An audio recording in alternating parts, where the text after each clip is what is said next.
What is good? Our last live mock draft Monday before the draft. We're gonna hit through the rookie mock. Do your pleasure. And we're going 5 rounds, 2-minute clock. So we got me, Big Co, and Chev all up in the draft on this one. Longer clock, only 5 rounds, but we're gonna have a good time. Hit us with the questions in the comments. Let us know what you want to hear about. Chev, what's up, man? You know me, brother. Any day on this side of the dirt's a good one. Hell yeah. Big Co, what's up, man? Hey, Chev. What's up, brother? Glad you got to see me today. I'm glad to be seen. Yes, sir. All right. Well, we're cruising right through this thing. We got Genty, Travion Henderson coming off the board at the 102, and Amarion Hampton. So 3 RBs to start it. Then Cam Ward at 4. Tetaroa, the Ted offensive. McMillan at 105. And we are sitting on the clock at 106. And your boy is up at 107, followed by Big Co. Chev, where you at? 110? 110, baby. I'm in the back end of the first round. 10. Yeah, I get it 9.5. Motherfucking 10. The goal is to be drafting from 112. That's Is that the right? goal. That is the goal. But I got so much practice doing that, I felt like I should do something else tonight. That's right. Oh, man. How was everybody's Easter? Everybody good? Yeah, stuff, things, kids running around. What's Easter dinner like? What are you guys eating for Easter dinner? Man, or lunch, rather. I don't know. What do you go with? We went with brunch this year. Yeah, we didn't do anything special this year. It was like, hey, we're going to just make normal Sunday food. Normal Sunday food can be real good if Mama's cooking it up. I mean, yeah. That's why we're just like, hey, we don't have to do anything special here. Let's just go with what's normally on the menu. Yeah, we went homemade sourdough cinnamon rolls. So started off pretty fire. And then just some pretty standard breakfast fare for the rest of the meals, but that was a good starter. Highly recommended. So, how are we feeling about the board right now? Henderson at number 2, feeling pretty good. No, yes. What are we thinking there, Chev? I mean, this is what happens when Travion Henderson to the Broncos propaganda starts getting spread all around Al Gore's internet, and you know we can't have this type of Casey on the clock. This value spike. Yeah, let's see what you do here, buddy. Oh, you know what I'm doing. That was quick. That was quick and easy. You know what it is. All right, Big Co's on the clock. We'll let him have his time. But yeah, I mean, Travion to the Broncos, I think is gonna move a lot of needles, have a lot of excitement, right?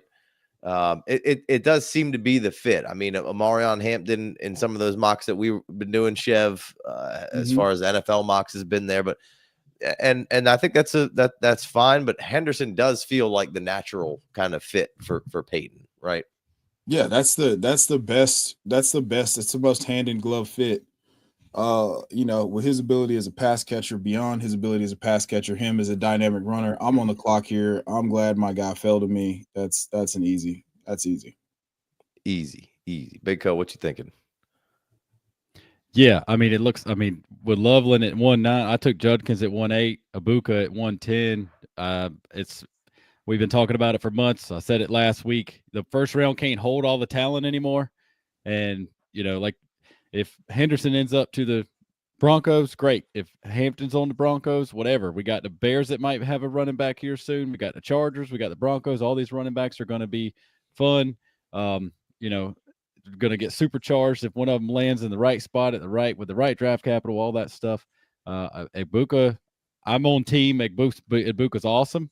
A lot of people are on team. We're tired of seeing him, and I'm going to talk about that great floor. Like, man, you know what happens when you blow a rookie pick? It feels terrible. So, I like Chev's 110 with a Ibuka pick right there. What happens if you get a good WR2? That's fine.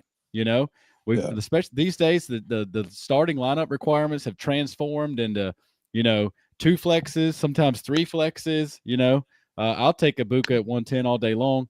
I don't know how much time y'all want to spend on the Travis Hunter situation. It's kind of elephant in every single room, on every single podcast, on every single rookie talk conversation that you have.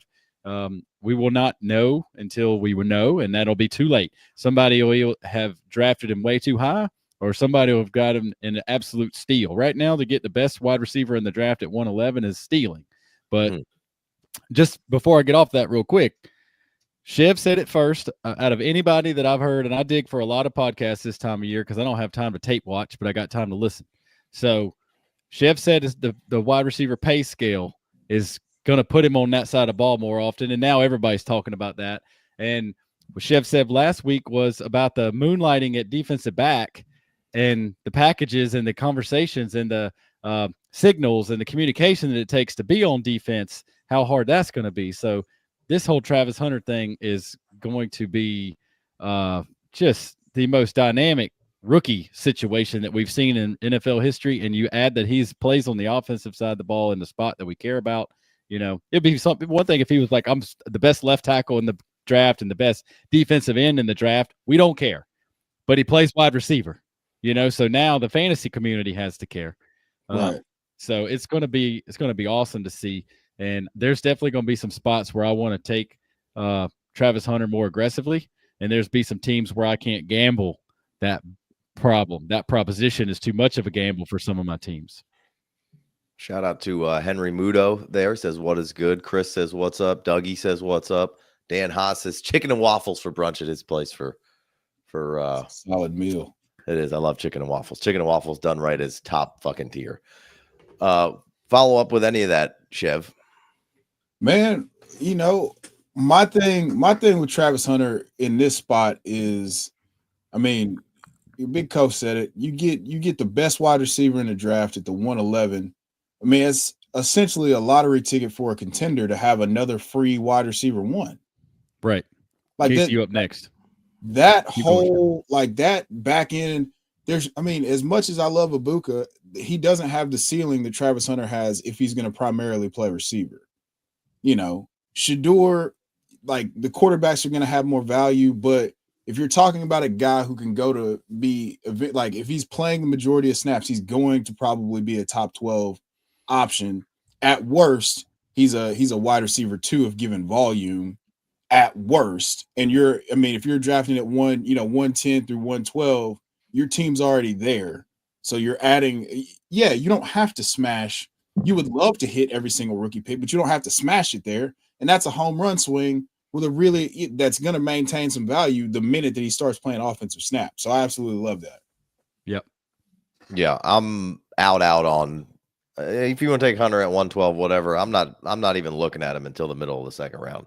There's you'll never get him. That's fine. I'm okay with that. Like, I mean, yeah.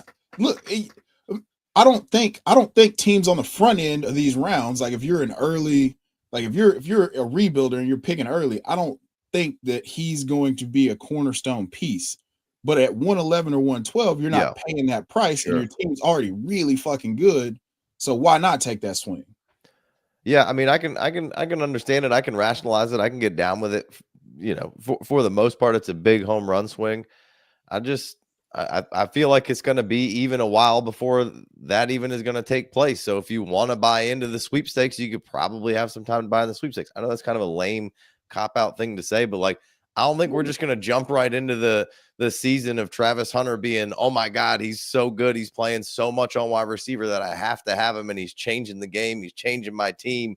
Like, he probably isn't even going to be startable for the first year and a half, 2 years, maybe ever from the wide receiver position. You know, maybe. I'm on the clock. I was buying Chev some time because he'll be up next. In fact, when I click my guy here, Chev, you up next. I'm one more behind you.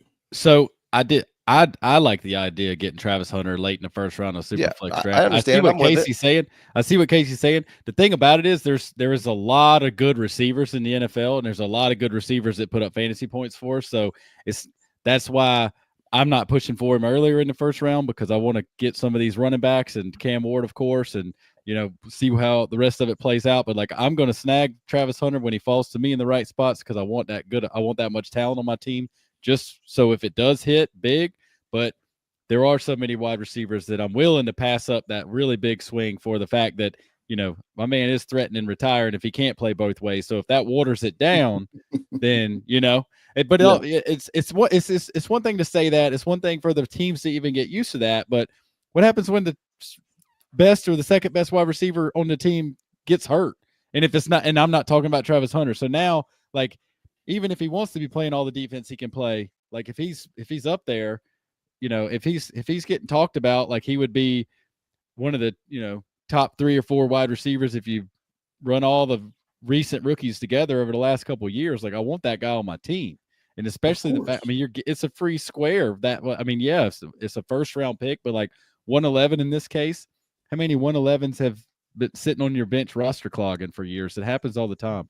And to Casey's point, that could be Travis Hunter, but at least the upside would be much farther out than anybody you've probably else taken at a 111 in a rookie draft ever before. Yep. I think I think we just presented both sides of the argument perfectly. It represented that perfectly. Like if you're not a contender, if you're looking to improve your roster through the draft, you should not select Travis Hunter. If you're a contender, take the home run swing instead of taking, I still, you could take Ibuka and be safe and he could return value, but I don't think his ceiling is what Travis Hunter's ceiling is. Yeah. Oh, for sure. And you could also, if you're a bad team and you've traded back 3 times and added assets down the list, and you could take that home run cut by Travis Knight. If you're a bad team and you got the 1-1 or obviously you got Genty, but if you got the 1-2 or the 1-3, Travis Hunter swinging right there, that's probably bad process because of the possible chance that he, never plays full-time wide receiver. That's not good.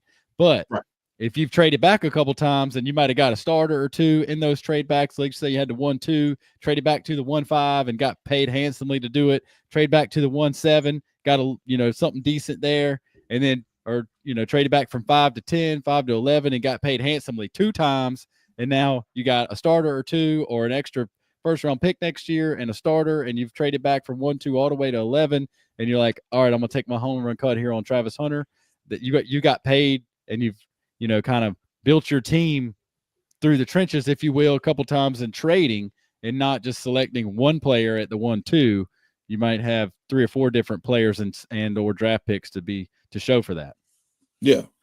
You've also never taken a player at 111 with upside swing who sits on your bench who may not play more than 20 snaps a game on the offensive side of the football, like ever, never, not one time. Yeah, so, no, like, obviously, but you're not going to have a player that's that good that's going to be playing 20 snaps a game. How many offensive snaps do you think he's playing if he's a full-time D-back? That's what I'm saying. I don't think he's going to be full-time D-back. I think he's going to be full-time wide receiver. If he's playing full-time D-back, 30 snaps a game. Right. So, half the offensive snaps probably. And he's probably getting a touch on like 5 to 6 of those. Yeah, maybe. A target on 5 to 6 of those, maybe. Man, I'm gonna figure out a way to get him the ball. Yes. That's the thing. Is like he's gonna get one targets. Thing that we all agree on is that there's nobody in the class who can do what he can do after the catch. At the catch point, after the catch, he's as good as Ted at the catch point, and then after the catch, he's up there with like Luther. Yeah, you got to put Luther Burden at the top of the class with the ball in his hands. Yeah, so like they're gonna figure out a way to get him on offense. It's just what that number is, and let's not lose sight of the fact that like this is a really cool situation to be in. Like, we thought we would never see something like this where there's a guy actually considering. Like, one, we didn't really think like Miles Jack did it. Nobody cared because he didn't do it really, really well per se. And some other guys moonlit. Casey on the clock. What's his face? Charles Woodson did it, and then Chris Gamble did it some. But we've never seen this before. So let's not lose sight of that fact. Like this is really cool to even have this conversation about a guy potentially being, now what it looks like. We're all just guessing at this point. Only Andrew Berry's told us what he'll actually do. Right. And I don't even know how true that is. And again, if he says, well, we're just going to turn him into a full-time receiver, like maybe that's not what he wants to do. Like he's already kind of told you that's not what he wants to do. So like, I just feel like you got a problem there. Like, And for me to be on one of those top end teams and to be spending a draft pick in the NFL draft on the top 3 pick, like I understand that he's a unicorn and he's awesome and yada yada yada, but it also seems like a weird position to be putting your head coach in and your OC and DC to be like having like you of course are taking this guy because you're going to try to get him snaps on both sides of the ball. Just like I just feel like the amount of questions you're going to field, like him in general, like how you have to treat him and what he has to do and where he has to be. I think he can kind of handle all the where he has to be and football kind of side of things. But it just seems like a nightmare. Like we're talking about it from a fantasy perspective. We're not even talking about it from in a building football perspective. Like that just seems wild, just so hard to even manage. Right. I don't know. I mean, this is the thing. He's going to figure it out from a football perspective because you can't just be, super athlete guy and do all this stuff. You actually have to have some sort of savvy. So right. I think he's going to settle in, and then we'll get to see what that looks like. Or we get to OTAs and it's like, oh, cool. So yeah, he's just one of the best athletes of a generation, just like Deion Sanders or somebody like that. Like, right. And we have to adjust what we can expect from people while realizing that this is something that we might not see again for a really long time. Yeah. No, I think he's awesome. I think he's great. I think if he was just playing wide receiver, you'd take him at 102, right? I mean, that's the long and the short of it, but that's not really what's going to happen. And I don't see him playing full-time receiver. I only see one way this working, and it's full-time D-back percentage of snaps on offense, which is probably maybe half.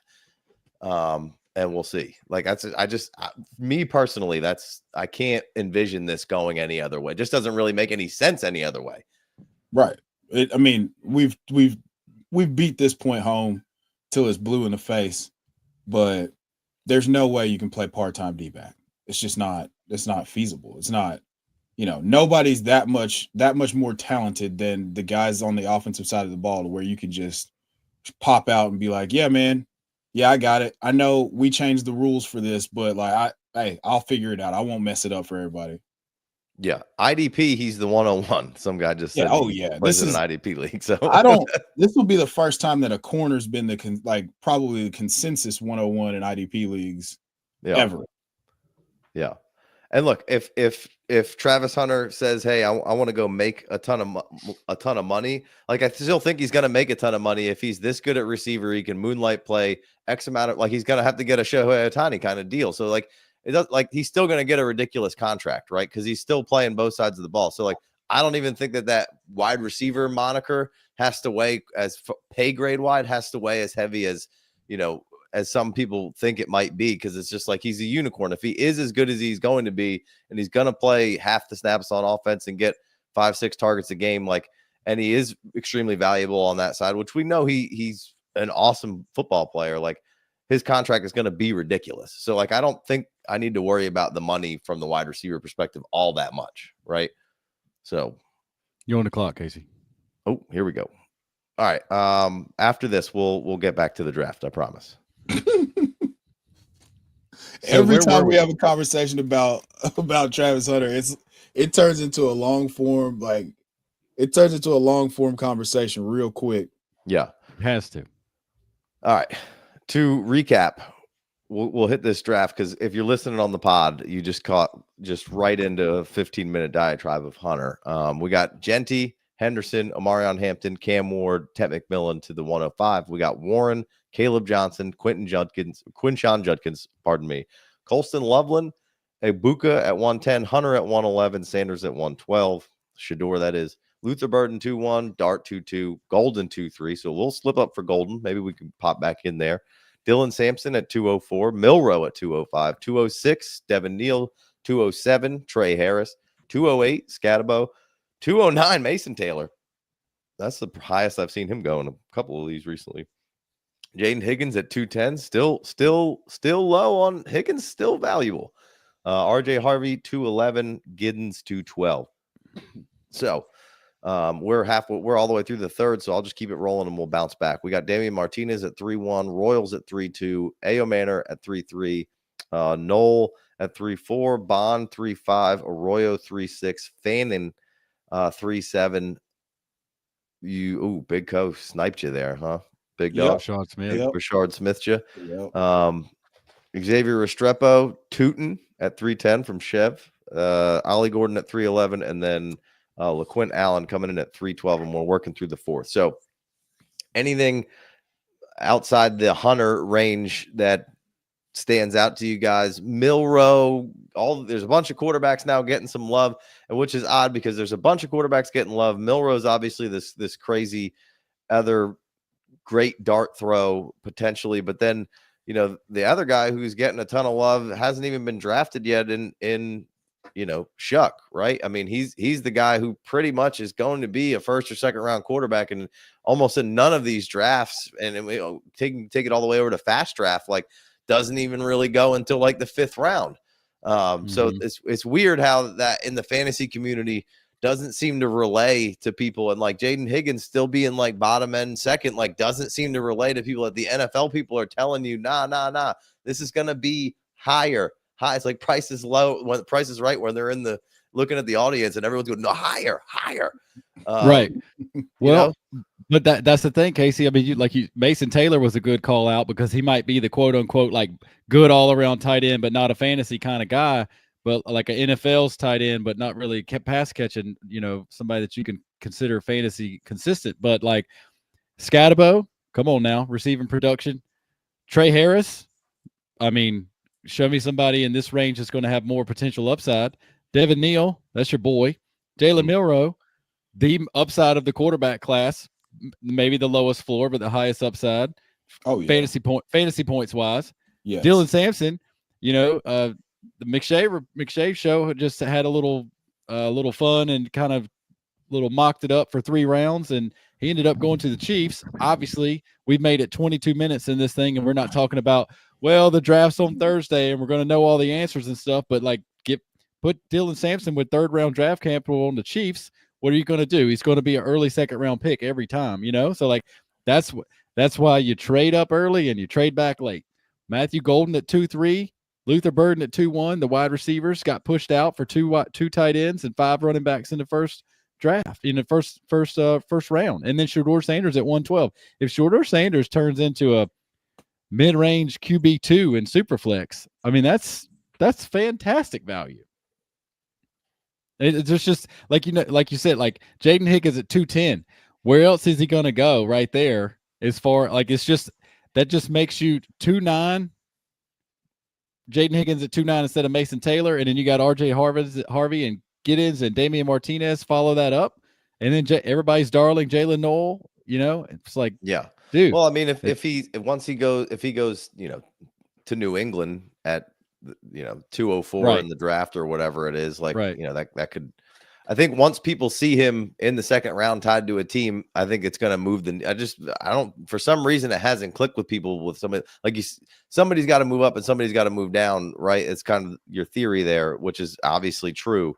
I guess if you just zoom out and you look at the wide receivers that were drafted, the only one, like you got Trey Harris and Jaden Higgins, and then the other ones are the 1st round picks and Luther Burden. Luther Burden, Matthew Golden, like those are the 3 that would be.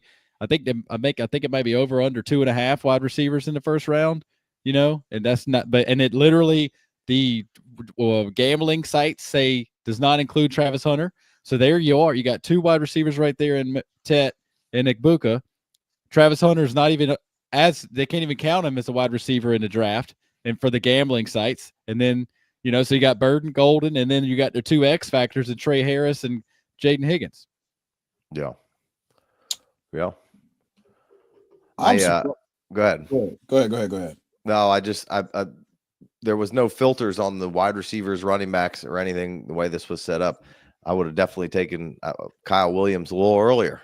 Got to 501. That ain't happening. He's getting that 3rd round draft capital.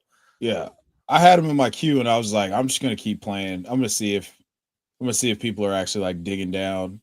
But apparently, Kyle Williams is one of the most popular players in our whole universe right now because of that one episode. So, Yeah, no, I like everything that you guys said. I don't understand. Like I've made peace with the fact that Jaden Higgins at 210 is that's not gonna happen. That I feel pretty confident that that's not gonna happen. I also think that Devin Neal's probably gonna slide back a little bit further than he did, especially if Milroe bumps up. Like throughout this whole thing, I think Devin Neal has been around like the 203, 204 in our ADP. And so I'm just Corey, you're on the clock. Yep, looking. Thanks. Okay. Yeah, I think Dylan Sampson's gonna be. If he goes that early. I just think Devin Neal's gonna slide back some. I think Jaden Higgins is gonna slide up. I mean, you're not really hearing any sort of buzz about Devin Neal, so like that's just and then Jackson Dart, Luther Burden being in the second round, like there's just value being pushed back on the board. Scatabo probably is going to slide because it does seem like the capital isn't going to be quite as great, right? I mean, just naturally he'll be one that could be the odd man out, right? I mean, if he goes 4th or 5th round, Scatabo, that is, that'll push him out of there. But like guys like Arroyo could easily be, he's teased end of the 1st, 2nd round pick, and this is tight end premium, so he could slide in there. So you do have to play the sliding musical chairs of who's going to fit in, who's going to not. Giddens at 212 could be likely, or he could be a 5th round pick and be, a mid-3rd, late-3rd guy, right? And that's just kind of how that's going to sort of play out. But Milroe, somebody who's getting some love right now. If Milroe goes in the 1st round, or let's say even if it's top of the 2nd to Giants or Cleveland, right? He'd jump ahead of Shedeur probably. He's going there or earlier, Casey. He's definitely going to be a Giant or a Brown in the early 2nd or earlier. I mean, him getting invited to the draft kind of tells you what at least somebody's thinking in that building. It's either that or they're going to make the saddest montage of all time. Well, it's that, or it's like, well, the Giants or the Browns or the Steelers or somebody that's kind of trade back in to the end of the 1st. They make those first couple of picks, and say Jackson Dart makes it all the way to Pittsburgh, then the Saints could still be coming back up. So like between the Rams have been linked potentially. So I don't like there's going to be somebody's going to trade back into the late 1st, or either the Browns or Giants can sit still in the early 2nd and scoop them. I would much rather the Rams trade back in and Jackson Dart go to the Rams. That would give me hope for his fantasy outlook. Where does Jackson Dart have to go for you guys to replace? Is there a Shedeur? Can he jump Shedeur for you at all? I know that me and Chev like Shedeur a good bit. I don't know where you stand on him, Corey, but I think just like if obviously like if the Rams come in and show their cards, like that's like the big say in the last couple of years, like the general manager just can't lie with a draft pick, right? Or with a free agency contract. Like that's when there's no more lies. I'm paying you or I'm drafting you. Like if the Rams come in and move in hot and heavy on Jackson Dart, now I got Sean McVay drawing it up. And I mean, obviously there's a lot being made about how easy the system was for him at Ole Miss, but I'm going to go ahead and throw these, the average depth of target, blah, blah, blah. Like this, there's stats you can make that rhetoric on either side. It's like if a team with a good offensive-minded head coach, with that top-tier offensive-minded head coach, pushes his chips in for a Jackson Dart, and you couple that with his rushing upside, you have to move him up. It's not like, you're kind of sandbagging yourself a little bit on potential fantasy points. But like a Shedeur Sanders, like, I didn't watch a ton of Colorado games, but the Mel Kiper's on DP today, and it's like if you like a quarterback that can sit there and accurately place the ball where he wants it and stand in there and read a defense and make sound decisions and drive your team down the field and get hit and get back up and not pass any blame and if that's what Mel Kiper's telling me Shedeur Sanders is, then And then you got the mixtape of him running around a lot at Jackson State. Like, he's not his daddy. He's not his daddy. He's not like that was a thing a couple months ago. Well, he's so much slower than his dad. Of course, everybody on the planet is slower. Man, he's one of the best athletes of the last 50 years, regardless of sport. That's what I'm saying. Period. Like that's an unrealistic expectation. It's but I said if Shedeur Sanders can be a mid-range QB2, which means he's just a starter. They're not trying to fire him right away. Like that, I've said it every chance I got for the last 5 years. There's not 32 starting quarterbacks in the NFL. 32 of them's going to take a snap on Sundays, but there's not 32 quality starters in the NFL. So if Sanders can be one of them, his Superflex value is what it is because there's just not enough to go around. I mean, go ahead, Jeff. Yeah, man. I like I said, I've said time and time again. I think this is, to me, I think he's going to end up somewhere around that Andy Dalton level where he can be a starter for a very long time, and he'll get them. You know, he might be able to win a couple playoff games. He has the mental makeup for it, and that's the one thing that that you question whether or not, if you want to question the arm strength, whatever. Like, you don't have to question what's between the ears with him and how he's been prepped for this since he was a child. So that has value. I mean, we talk about guys like Patrick Mahomes who grew up in NFL locker rooms. That has value. So regardless of whether or not he pans out, if he's a QB, I think the ceiling is probably somewhere in that old school Phillip Rivers-esque type finish where it's like, he's never really a QB1, but he's between 19 and 14 on a given year. That's where I think we land with him from a fantasy perspective.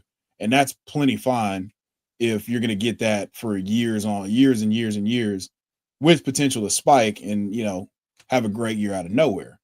But in terms of fantasy ceiling, yeah, I don't think his fantasy ceiling touches what Jalen Milroe's could be, or potentially if Jackson Dart, if he actually can run and, at the next level, and what process, that could be, So, yeah, I mean, I just, that's the difference between Dart and Shedeur right now for me, is that one, I feel comfortable about the processing and the decision making, and the other one is like, it's been a layup for him. I'm not saying he can't do it. I'm not saying he doesn't have all the traits and tools. It just seems like it's more of a reach to project Dart into being, able to do what we need to do on the next level. And Shedeur, because he doesn't have this crazy rocket arm, that we're discounting it for some reason. We've talked about it plenty of times. If the NFL could say, yeah, we're getting Kirk Cousins in this draft, every single person would line up and take it. They'd be excited about it, and that's kind of what Shedeur could give you.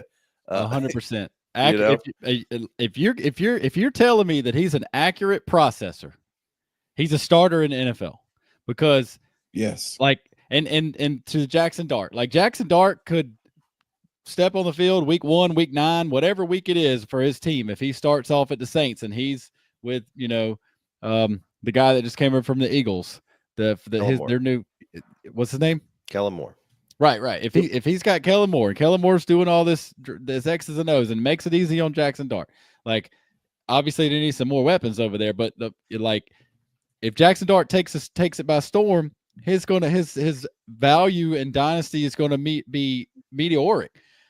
If Shedeur Sanders comes out there and he's an accurate processor and he's driving down the field and he can throw for 225 yards a game and a touchdown and a half, like I know that doesn't sound like a lot, but like 2 touchdowns a game is 36, right? How many guys in the NFL threw for 35 touchdowns last year? Not many.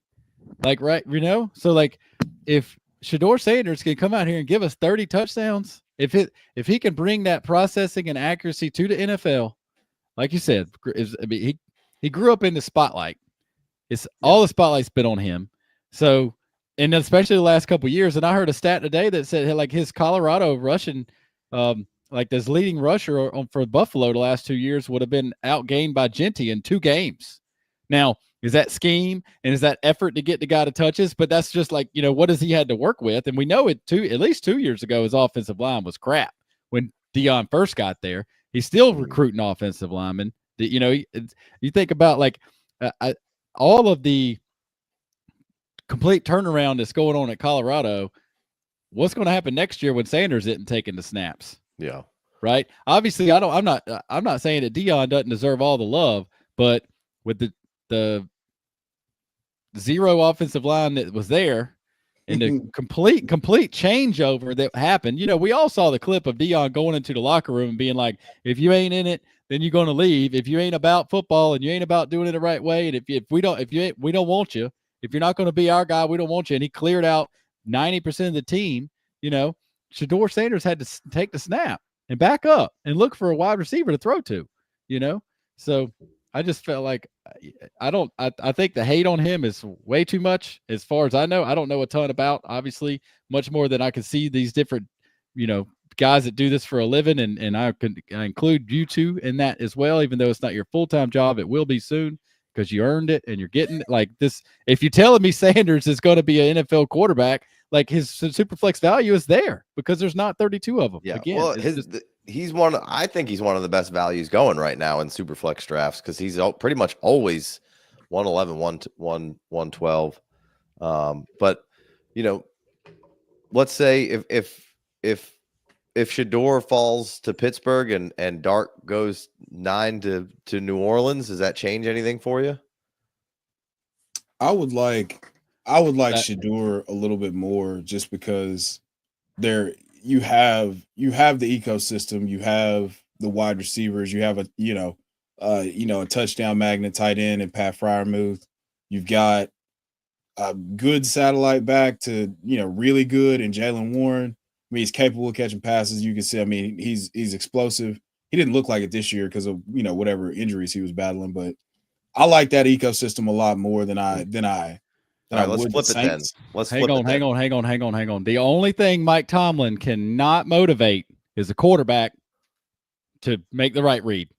You can motivate every other position what in the had NFL. To be with the last 7. What year did Ben retire? 21. You cannot motivate a quarterback to make the right read. You can motivate every other player in the NFL to do his job, but Mike Tomlin is not going to be coaching up the quarterback. But Mike's been looking for that guy for the last 4 or 5 years. I get it. I know exactly. And Big Ben left. Big Ben was a shell of himself, and when he left, the offense has never even been close to what it was, even when Ben was a shell of himself, just completing all those passes right at the line of scrimmage, just trying to get the ball out quick because he knew where to go against the defense. So if Shedeur goes there, that's an ecosystem with a stable environment. It is. Great weapons. I might need a new offensive coordinator. I would love to have a new offensive coordinator. As somebody who had to suffer through Arthur Smith, that's not ideal, but I think Shedeur could execute. I mean, we've seen Tannehill be good in that offense. All right, that's what because like if you put Jackson Dart on New Orleans at 9, so we're stamping it there, and Kellen Moore, now you got Kellen Moore calling the plays, and now you got all the opportunity in the world. It's not like he's slipped to the late 20s and somebody was traded in to take a shot. Like if you're going with him at 9 and passing up on some of those edge rushers, then you're really saying, hey, this is our guy. Jackson Dart's probably a top 8 pick if he goes at number 9 to Jackson or to New Orleans. Let's be real here. I would if I'm New Orleans, I'd trade that pick to somebody who wants to take one of those quarterbacks if neither one of them have gone off the board at that point, and just trade it back, move back. If it's the Saints, I completely agree. Because the Saints are still kind of working their way out of the last couple of years of going all in for Drew Brees, and they haven't done it correctly just yet. So for the Saints, the better thing for them to do is do exactly like that. Is just let's say the Giants either at the top of the second or trade back into the bottom of the first and take Milroe. Is there any chance he jumps either one of those two guys we just talked about? Well, it depends on where Jackson Dart goes, but it's so really the fantasy upside for those two guys is the rushing, which we especially with Milroe, of course, but Justin Fields 5-2 as a starter before he got benched. 5-2 as a starter because they wanted to see what could happen. So with Jalen Milroe is basically going to come in here and let's say Milroe lands either in New York or Cleveland, because Cleveland's got ties to him too, right? With Tommy Reese, so they kind of know Milroe a little bit, right? So let's put him in either one of those spots. Man,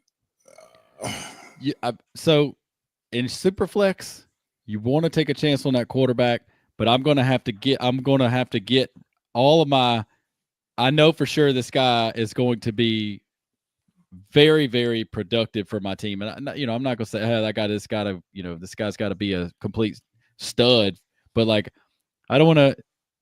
You don't want to gamble too much asset away. Like I don't think they're coming up as long as they still get the running backs, and those 2 tight ends are going to be top 16 picks or better. Yada yada yada. You still got Tet. The safety of Ibuka. Like, are you taking the safety of Ibuka with all the wide receivers that you can get your hands on in the NFL and feel like you're starting lineup? Or are you going to take one of those rushing upside quarterbacks they might not be a starter in the league in 2 years when we know at that point. I probably would have taken Shedeur at 110 over Ibuka. Mm-hmm. But that's Shedeur. You were talking about the rush. We're talking about Jackson Dart and Milroe, who neither one of those are the passer that Sanders is right now.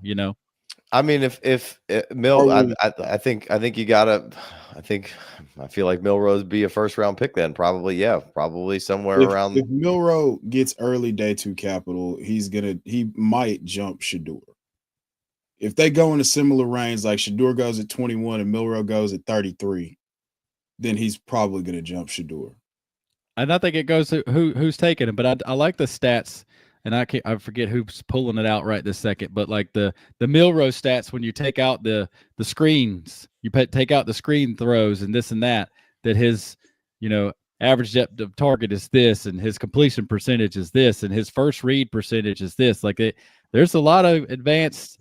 You pick the numbers the right way, and you build your build your narrative the way you want to build it. That says Milroe is a little bit better of a quarterback right now than we're giving him credit for. Well, then there's watching the games and going. That's the part that you can't erase. Is like then you spin the highlight package. You spin the highlight package to the lowlights. We saw the Oklahoma game, bro. We saw the Michigan game. Like, we saw that shit, and you can't unsee it. That's the problem. I saw him dirting balls at the Senior Bowl, and I was like, man, I wanted to be in, because he's as close to what we got with Jalen Hurts, but he's more athletic. So I wanted him to succeed because it would be similar. His ceiling could be similar to what Jalen Hurts is, but he just didn't take that leap forward as a passer.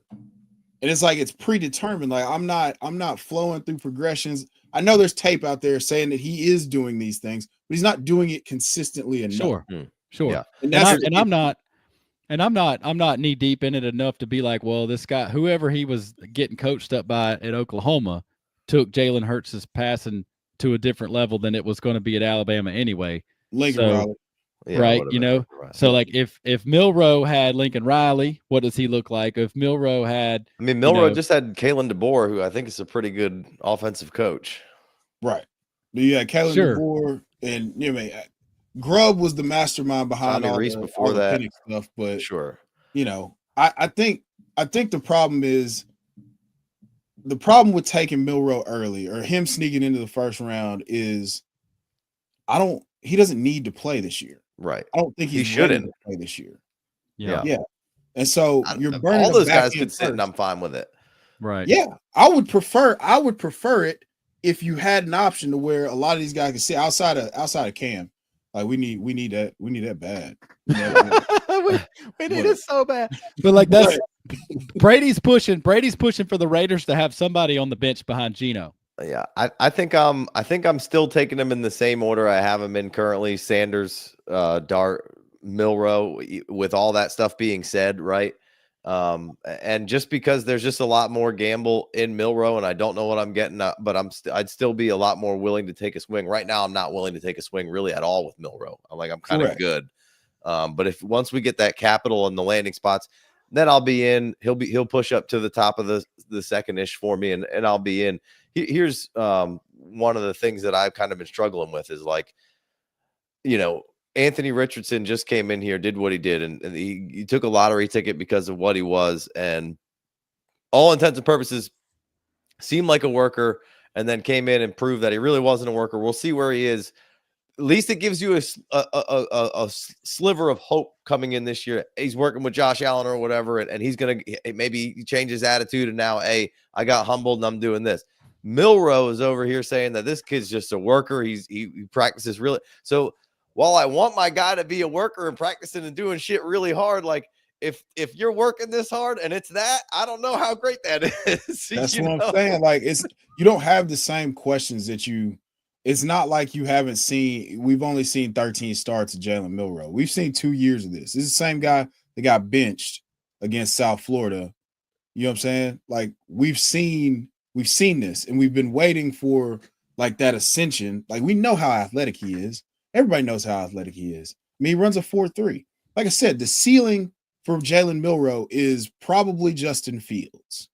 Like if we could get one of those Justin Fields seasons where he's QB5 or whatever he was, then we won. Especially if you get that in the second round. The problem is it's going to take a whole lot of doing for him to even get a full-time shot, because he's a developmental prospect, and then he may or may not get the draft capital. So we're banking on it being like perfect. You got to go perfect. You got to go runner to borrow a poker term. You got to go runner to get him on the field and give you winning results. Yeah, I agree, but pretty much no matter what happens in the draft, I mean, obviously he's not going to be a 3rd round draft pick. That's not happening. So like, no matter what happens and what scheme and where he goes, like I'll take him in the middle of the 2nd round in the Superflex, no matter what. And the better the draft capital and the better the landing spot, the higher he could go. Yeah. But the upside is just too much. And like Joe Flacco's still got a job, guys. He got signed. He's right now. Joe Flacco's a projected starter. Like Jalen Milroe can make starts, and for all intents and purposes, even for a 2nd round draft pick of mine this year, I'll put him on my taxi, and I hope he doesn't play this year. Right? That's fine. Better for the kid for sure. In the long, there's no chance it's better for him to start this year than sit there and learn, because that's just it. Give me him on the bench, and I'll put him in my taxi squad or on the bottom of my bench. Obviously, not a priority in FFPC short bench, but he was definitely somebody that I'm taking a shot on no matter what. And it's just as high as far as how high I'll take him when it all shakes down. Yeah, it's for me. It's gotta be past a few guys there in the second currently where things stand, and then depending on the landing spot, then I think we could really be talking about cruising up the board. Like I'm not thinking of any off the rip where I'm like, oh yeah, if he goes there, I'm excited. But like, there's definitely some more excited learning, teaching head coaches and situations that I'd be well more risk adverse to. Okay, so let's put a number on it. So we're at what, the 2.5 right here? Mm-hmm. What's the earliest you would take him? If everything, like, let's just for some reason, if we get top 50 capital, and he's getting that. Yeah, so if we get a top 50 capital and a good landing spot, what's the earliest you would take him? Probably like 201. That's good enough. Because it's still even where I'm taking Dart right now is where I would take Milroe. Even in a sweet landing spot situation, he's still developmental. Correct. It could still look awful. Like I got to take Luther Burden if he's it could look over fantastic. Milroe, even if he's a top 50 pick, right? Or even if he's a 2nd round pick. What if they're both 2nd rounders? You still? I don't care. I'm taking Luther Burden. Yeah. You love Luther. This is a different. These guys are just like one guy. Like, yes, of course, Luther Burden could bust, but like, I mean, Luther Burden's, ridiculous. Like, I mean, and it's gonna play. Like, it's just that's the difference between Milroe. Like, we just don't know when, how much. Like, Luther Burden's gonna play for 2 years, and 3 years, 4 years. You know what I mean? Like, I just. There's so much less risk for me to take Luther Burden there. I'm just going to take Luther Burden there at 201. But after, like, that would be kind of like the cutoff point where I'd be like, all right, yeah, no, if Luther Burden's still here, I'll take him at the 201. If not, I'm probably taking Milroe. Okay. Actually, I mean, I like that. I was kind of thinking flip-flop with Jackson Dart. Would I want to take him above Matthew Golden and Dylan Sampson? Sure, yes. Yes, I have enough questions. As much as I like Matthew Golden, I have enough questions about the advanced analytics and all that good stuff about Matthew Golden. It's just also not the best bet ever to take Golden, right? That's really just all that comes down to. Like, I think Golden's fine. I think Golden's good. But if you're going to then proposition me and Milroe in a really good spot and Golden in a meh spot, then I'm like, all right, I'm probably going to, I guess I could roll the dice on Milroe. People are probably saying that's stupid, but I'm not like in love with Golden either. So I could be, maybe we're completely wrong, and he should for sure be the first wide receiver taken off the board. And he's about to blow the NFL up.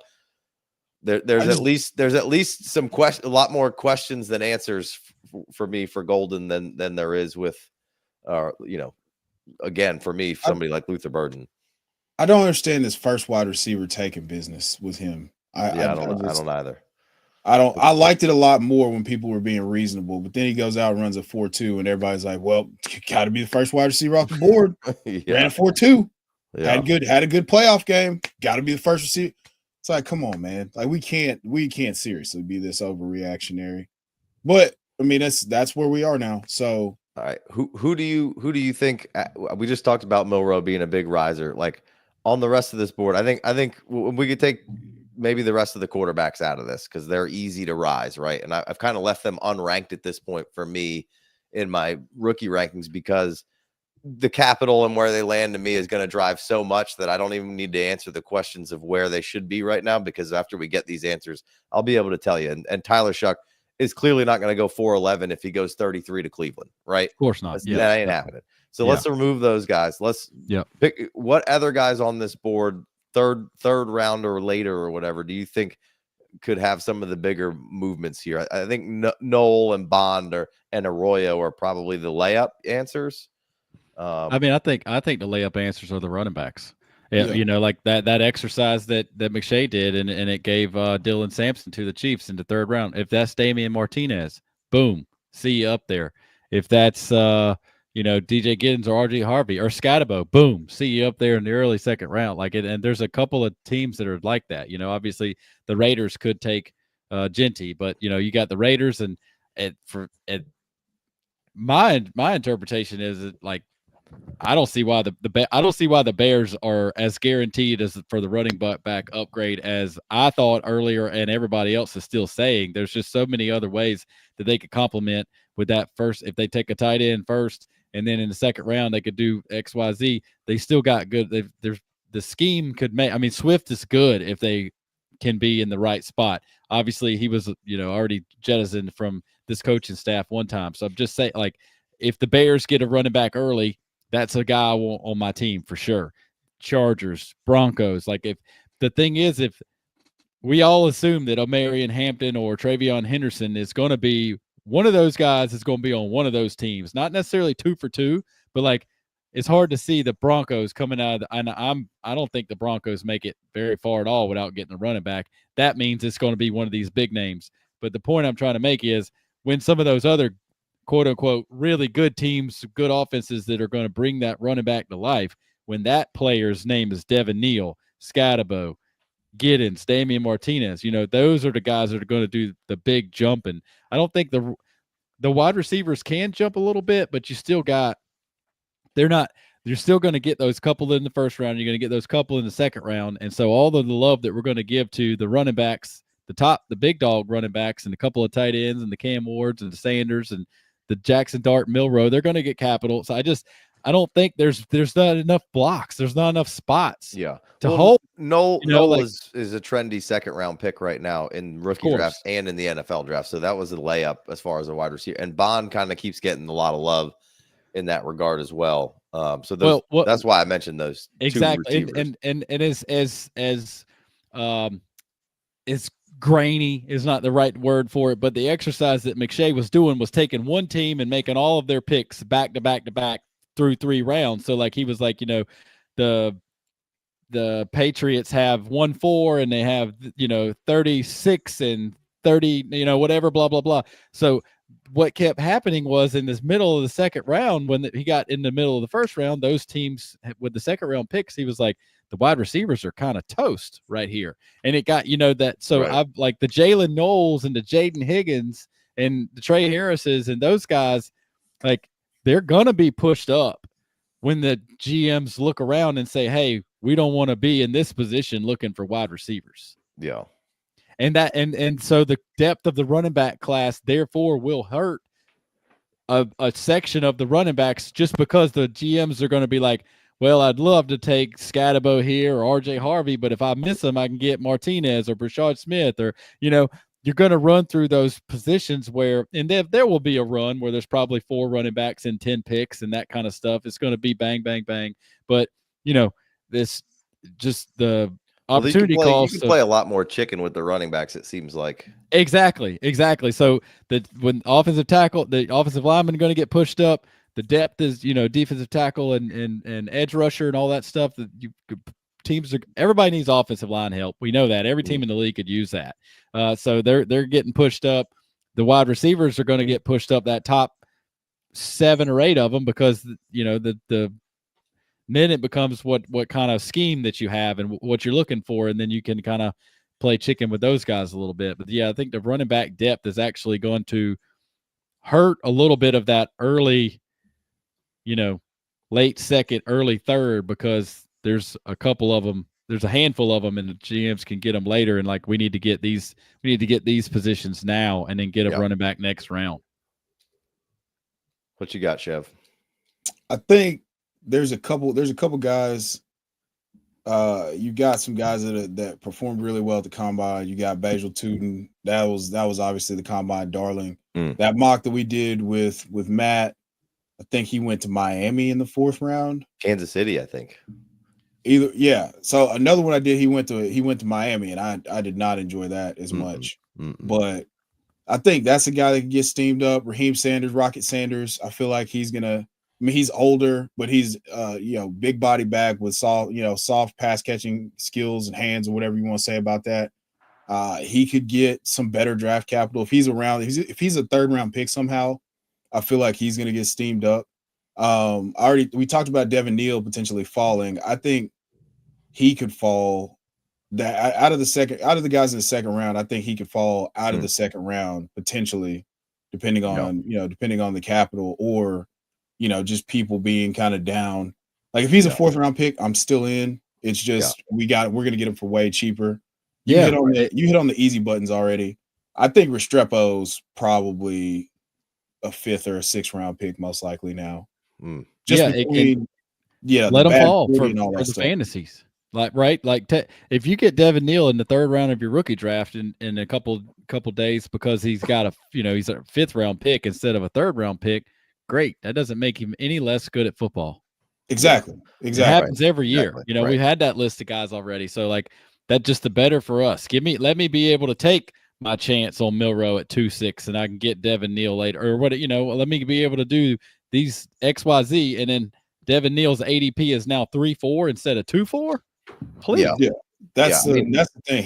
Jaden Higgins and him could flip flop, or like I said, he could completely slide out of that 2nd round completely, which is, I think that's more likely. I think once we have the landing spots at capital, because I don't see Jaden Higgins falling out of the top 50, whereas I don't see a world where Devin Neal is anywhere near the top 50 now.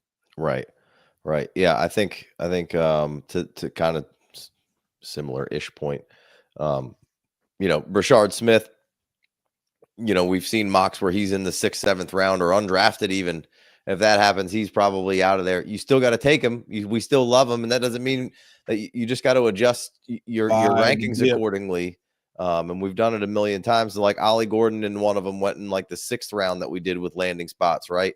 If that happens, he's probably out of the 3rd round, right? And guys, whoever gets up. So, there is going to be some more movement. If somebody doesn't care about Restrepo's 40 time and he gets drafted in the late 3rd, early 4th, he can move up a little bit, right? So there's going to be some slipping and sliding for sure in this 3rd round, pretty hot and heavy. But some really fun shots here left. One guy asked if Brees was cooked completely out of left field. The answer to that is no. What cooked in what way? Yeah. He says justice for Land Larson, who wasn't on Sleeper. Larson, his dad will be very quick to correct you on the Twitters if you do not spell his son's name right. Yeah. Yeah, well, I mean, or and you don't want to get in a wrestling match with the Larison or whatever their name is, because they wrestle bulls. So No, I mean he's real. I think he's actually really good at football, and so I think that's he's gonna fun be, for sure. That's gonna be who that's this year's Dylan Lowby. Yeah. That's this year's Dylan. They still hadn't added him to sleeper yet. He's on fast draft though.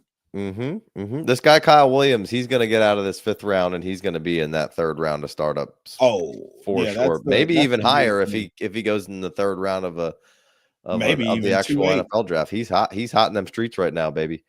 Maybe even 2-8 in a mock draft. I mean, in a real draft. Who knows? I got a question from the Patreon side of things.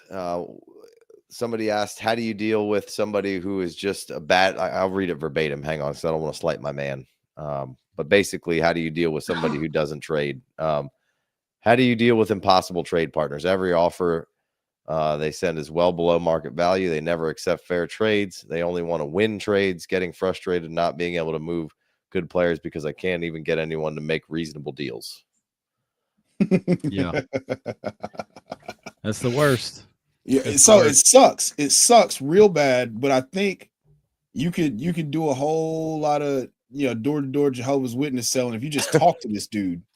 You just talk to him. If you just talk players. Don't offer a trade, but just try to talk to him about players. Now, if this person, I shouldn't say him because whatever.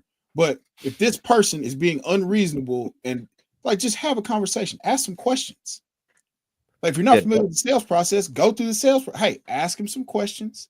Let's talk about who do you like? Who do you like on my team? Who's your favorite team? What kind of guys do you like? What do you think about it?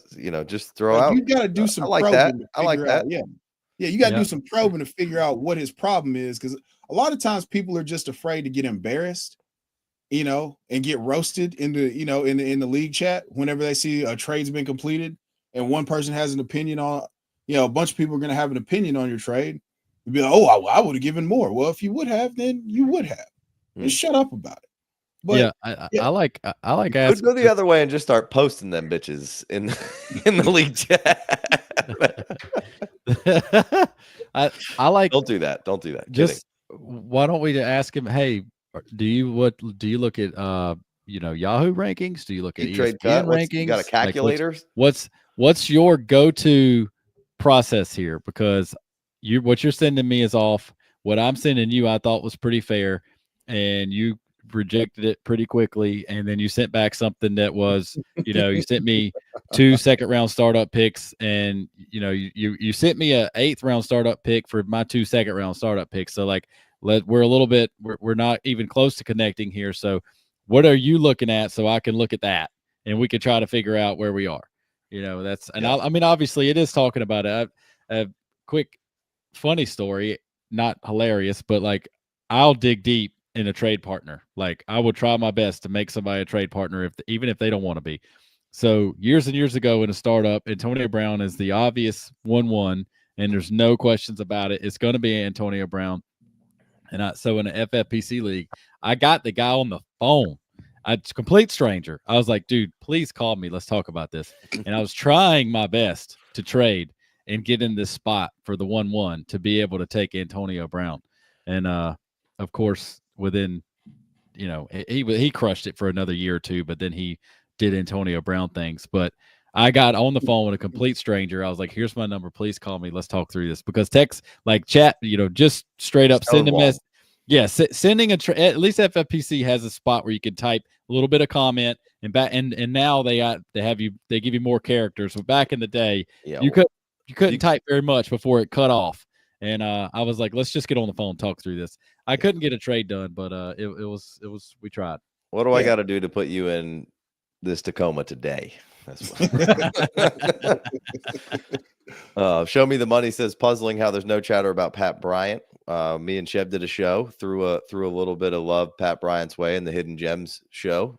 Interesting player that got killed at the combine a little bit, so I think that really killed his steam. But there's definitely some fun juice there, man. Right? Yeah, that dude can play, And it's weird because he's at it's University of Illinois, so you don't really, I don't know who the last good receiver, like Aurelius Ben from like 2013 or whatever, like one of the top recruits from way back in the day. But you just don't hear about Illinois receivers doing a whole lot, I don't think. And so, but you turn it on, he pops. The combine killed him. The combine did kill him. That's the biggest thing. That is he runs a 4.61, I believe, and I don't think he did particularly well in the drills. So, but if you pop on that Illinois, like that Illinois tape, it's fun. Yeah, it's fun. It was getting hot and heavy, and then he really lost some steam. But he's definitely somebody to keep in your back pocket. I mean, and we'll see where he lands, and we'll see where he goes. But he's definitely somebody who could be. This was a 5th round. A lot of mine are just 4. So Pat Bryant should be seemingly going to be a high-end first ad waiver priority. Yeah, I mean, he could go in the 4th round to somebody awesome, and they say, "Screw it, we love this guy." Or 5th round, and maybe he makes it onto the board here for a lot more people. But seemingly right now he's going to be one of those guys that if you got 4.11, 4.12, or whatever you want to do in the 4th round, you can take him. So you don't want to spend your fab, but he seems like a fabbable commodity that you would want to, because he can play, right? Oh yeah, he could definitely play. There's a couple other guys that aren't even on sleeper yet that I'll throw out there. Andrew Armstrong from University of Arkansas. He led the SEC in receiving yards this year. He's 6'4", 200, low 4.5. Like I said, he led the SEC in receiving yards this year. He's not on sleeper. I had to use a placeholder for him in a startup I just did. And then Will Shepard from Colorado. Yeah, he's not on sleeper. He's rising up draft boards. Apparently he had a strong day at the Colorado showcase. It's not pro day, whatever. But yeah, he had a strong day. 40-inch vertical, 4.5.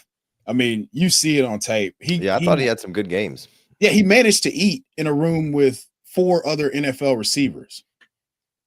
Like he still got his, and he played well at Vanderbilt too. So those are 2 guys that just to keep an eye on, because I don't think people don't think this receiver class is any good, but you gotta do the work and figure it out, or just listen to us. We'll give you some stuff like that. But yeah, Andrew Armstrong and Will Shepard, 2 guys aren't on sleeper that you probably, depending on draft capital, you're gonna. And then Tesla, but everybody's starting to. People are starting to get hip to Tesla now. It's like, he's 6'2", 215, or 6'4", 215. He runs a 4.4. Yeah, I love him. Yeah, Badger wasn't on this. Yeah, Elijah either. Badger. Yeah. He's not a sleeper either. Yeah, it's the best name, Elijah Badger. Yeah. I'll draft him just for the name. Good way to go ahead. I think the best player to come out of Illinois was probably point guard Darren Williams. But anyway, they ain't really put no football players out, so I just had to shout out. Illinois got some good basketball. It's been pretty strong the last couple years. Gordon says, this receiving class is trash. Got to take Vidal. That's a good way to end it. It's a good time. Vidal, baby. Vidal. Always Vidal. All right, boys. 1 injury away, boys. Chev, you can find him on the Twitter at Chev90. I think that where you can get everything that you want out of to see what Chev has to offer, right? There's a link tree. I made a link tree. So yeah, go to my profile and then click the link tree and you'll find everything. Big Co, you can find him on Cash or Trade or any used car website or wherever there's some sort of get it in. If there's a 90s Mustang around, Big Co's lurking somewhere. So 5.0. Oh yeah. Oh, for sure. Okay. I was sitting in my parents' house this weekend for Easter, and not in Charleston, and a early 90s Nissan 4-wheel drive pickup truck popped up for sale for $3,500, and it looked solid. And I texted the guy. I was like, dude, give me 24 hours. I'm all over this thing. It was 4-wheel drive, 5-speed, extended cab, hard body, old school Nissan. And that thing was sold in like 20 minutes, but I was on it, baby. I don't know what magazine. You guys had the treasure hunt where you guys were, with that little magazine that you get in the gas station or whatever. It was Carolina Trader. It was Carolina Trader. It was when I was growing up. Big Co lived on that thing. Oh, sure. You could list 5 items max, and so they called my grandma one day and they were like, "Are you really putting all this stuff for sale?" And she was like, "That's probably my grandson using my name, but yeah, I'm doing it." Big And I was Co's like, got "That's right." 30 things on there, extended I- family using all over the I place. I got my grandma restricted from the Carolina Trader back in probably like 1999. I was getting it in. All right, we're out of here. That's Peace. hilarious. Peace.